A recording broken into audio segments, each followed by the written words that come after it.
Hello বিয়াস, আসসালামু আলাইকুম। সবাই কেমন আছেন? আশা করি সবাই আলহামদুলিল্লাহ ভালো আছেন। আল্লাহর অশেষ রহমতে আমিও ভালো আছি। তো আজকে একটা ব্লগ নিয়ে আসছি। তো আজকের ব্লগটা হয়েছে আমরা একটা বাসায় যাচ্ছি। দেখতেই পারতেছেন আমরা অনেক যন্ত্রপাতি নিয়ে একটা বাসায় যাচ্ছি। আমরা ইতিমধ্যে চলে এসেছি। তো বাসায় যাব, বাসায় গিয়ে একটা বাসায় গিয়ে কাজের জন্য আসছি। তো আপনারা দেখতেই পারতেছেন আমরা এখানে দেখতেছি অনেক মালামাল রাখা। তো এই পাশেতে একটা ছোপা রাখা আছে। তো আমরা মূলত আসছি এই ছোপাটা ক্লিন করার জন্য। তো দেখেন এখন এলোমেলো করে রাখা আছে, আমরা এখন সবগুলো সেট করব। তার আগে আমাদের গরম পানির প্রয়োজন হবে। তো আমরা পানি নিয়ে নিলাম, পানি নিয়েতে আমরা গরম পানি একটু হালকা কুসুম গরম পানি করে নিব। তো দেখতেই পারতেছেন আমি গরম পানি করার জন্য লাইনটা দিয়ে দিলাম। তো গরম পানি করব, গরম পানি করা হইলে কুসুম গরম পানি করতে হবে আমাদের। তো ঘরোয়া পদ্ধতিতে কিভাবে ছোপা ড্রাই ওয়াশ করা যায় আপনাদেরকে আমি পুরো প্রসেসটা দেখাবো। তো দেখতেই পাচ্ছেন আমার পানিটা একটু হালকা গরম হয়ে আসছে। তো গরম হইতেছে, তো ওই পানিটা গরম হয়ে যাবে, তারপরে আমি পানিটা দিয়ে কাজ করব। তো আপনাদের পুরো প্রসেসটা দেখাবো। তো ভিডিওটা অনেক লং হইতে পারে, সবাই একটু ধৈর্য সহকারে আমার ভিডিওটা দেখবেন। তো দেখতেই পাচ্ছেন আমি পানিটা গরম দিয়ে নিয়ে আসছি। তো পানিটা নিয়ে আসার পরে আমার একটা বালতি লাগবে, প্লাস আমি বালতিটার সাথে করে নিয়ে আসছিলাম। তো পানি বেশি গরম করা যাবে না, পানি কুসুম গরম পানি করতে হবে। তো পানিটা আমি ঢেলে নিলাম, কুসুম গরম পানিটা ঢেলে নিলাম। তো ঢেলে নেওয়ার পরে আমি এটার ভিতরে পানি আপনার পর্যাপ্ত পরিমাণ পানি নিতে হবে। আর আপনার কীরকমের পানি নিতে হবে সেটা আপনার উপরে ডিপেন্ড করবে। আপনি পানি কমও নিতে পারেন, বেশিও নিতে পারেন।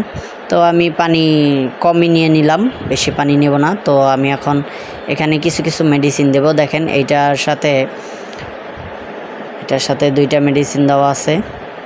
তো একটা হচ্ছে সোটা আর একটা হচ্ছে হুল পাউডার। আর এই পাশে আছে এটা লিকুইড ভিমবার।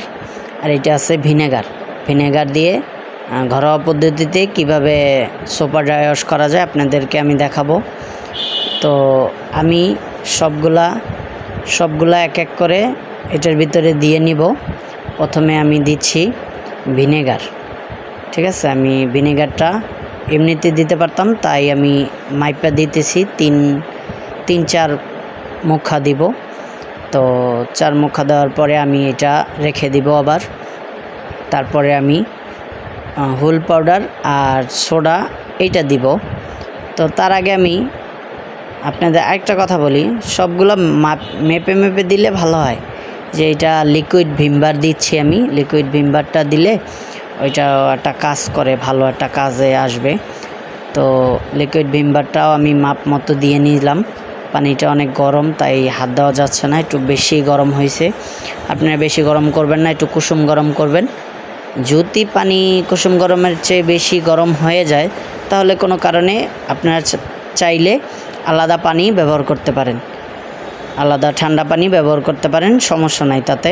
তারপর দেখেন আমি হুল পাউডার আর ছোটা এগুলো কম দিব, কারণ আমার এগুলার বেশি দেওয়ার প্রয়োজন নেই। আমি যেগুলো দেওয়ার ওগুলো দিয়ে নিছি। তো তারপরে আমি লাড়তে চাইছিলাম, তো হাত দিয়ে লাড়তে পারতেছি না, তাই আমি একটা স্ক্রু ড্রাইভার দিয়ে নাড়তেছি, কারণ এটা অনেক গরম। তারপরে আমি এটার ভিতরে একটু ঠান্ডা পানি মিক্স করে দিলে তারপর ঠান্ডা হবে। তো আমি দেখেন কিছু কাপড় আনছি, এই কাপড় দিয়ে পরিষ্কার কাপড় দিয়ে আপনার এটা পরিষ্কার করতে হবে, ঠিক আছে। কারণ নোংরা হলে হবে না। এই যে দেখেন আমি প্রসেসটা পুরো শুরু করছি, আমি সোফাটা ক্লিন করতেছি। তো আপনারা ধৈর্য সহকারে আমার সোফা ক্লিন করাটা দেখুন। চাইলে আপনারাও ঘরোয়া পদ্ধতিতে আপনারা এটা কোনো খরচা ছাড়া আপনারা এটা পরিষ্কার করতে পারবেন। তো কাস্টমার আমার পরিচিত কাস্টমার, তাই তারে আমি এটা সার্ভিসটা দিলাম। তো দেখতেই পাচ্ছেন আমি সোফাটা পরিষ্কার করছি। হ্যাঁ, আপনারা দেখতে থাকুন।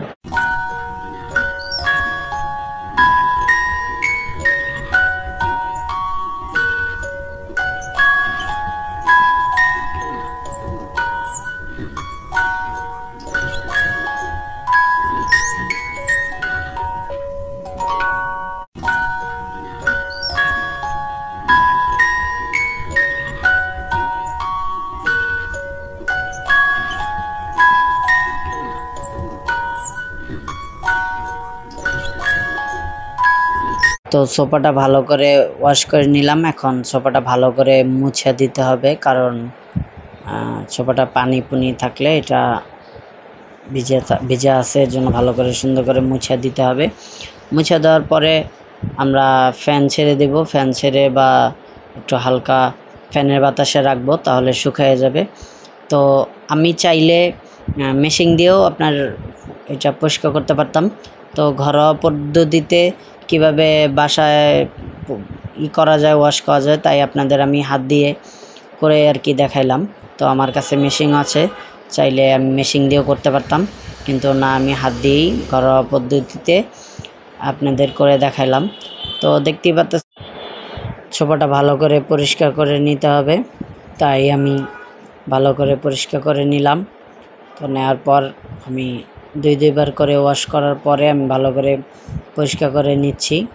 পরিষ্কার করার পর এটার আমি ফ্যান ছেড়ে দিছি, ফ্যান শুকিয়ে যাবে, ফ্যানের বাতাসে শুকিয়ে যাওয়ার পরে আমি আর কি এটা কাজটা শেষ করব। তো আপাতত আমি এটারে কাজটা আমার মুছে দিতে হবে ভালো করে, কারণ যদি পানি থাকে তাহলে শুকাইতে লেট হবে। তো আপনারা এটা খেয়াল করবেন যে ভালো করে মুছে নেবেন। মুছে নেওয়ার পরে যাতে পানি না থাকে, পানি থাকলে ওইখানটা শুকাইতে অনেক সময় লাগবে। তো আশা করি সবাই বুঝতে পারছেন। তো দেখেন আমি ভালো করে সবগুলো আর কি পোছা নিব। এটাও পোছা হয়ে গেছে।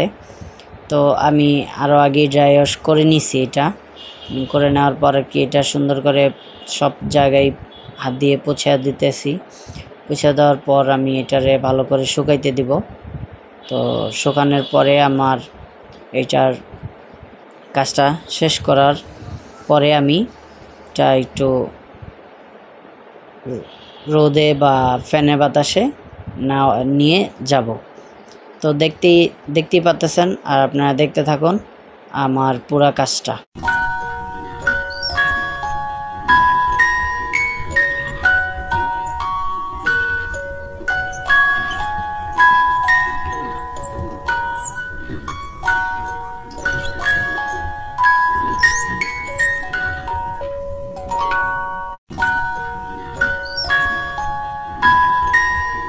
তো এইটার পরে আমি এখন কাঠে একটু কালার করে দিব। কাঠগুলা ভারী স্কেচ পড়ছে, তারপর একটু কালার ডিসকালার হয়ে গেছে, তাই আমি এগুলাতে একটু কালার করে দেব। কালার করার পরে আমি এটা শুকাইতে দিব, যেহেতু তাহলে আমার এটা কালার করার বাকি থাকবে।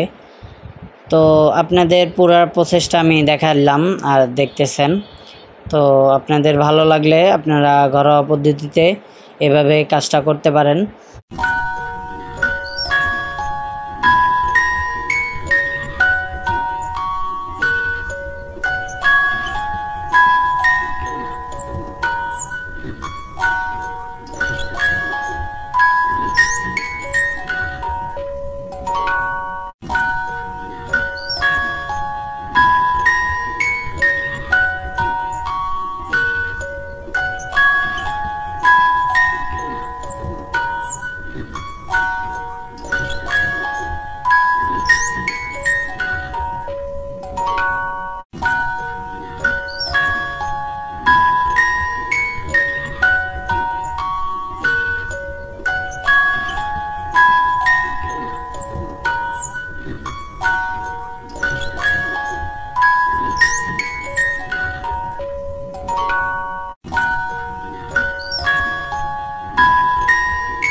তো ইতিমধ্যে দেখতেই পারতেছেন আমি এটা কালার করে দিচ্ছি, সবগুলো কালার করা হয়ে গেছে। তো আমি এখন এটা পুরাটা আপনাদেরকে দেখাবো ওয়াশ করার পরে আসলে কেমন হয়েছে। আপনারা অবশ্যই জানাবেন, কমেন্ট করে জানাবেন আপনাদের মতামতগুলো। এই যে দেখেন সোফাটা পুরাটা দেখেন যে এটা ক্লিন করার পর এরকমের আর কি দেখাচ্ছে। তো নিত্য নতুন ভিডিও পেতে হলে আমার চ্যানেলটা সাবস্ক্রাইব করে বেল আইকনটি বাজিয়ে দিয়ে পাশে থাকবেন।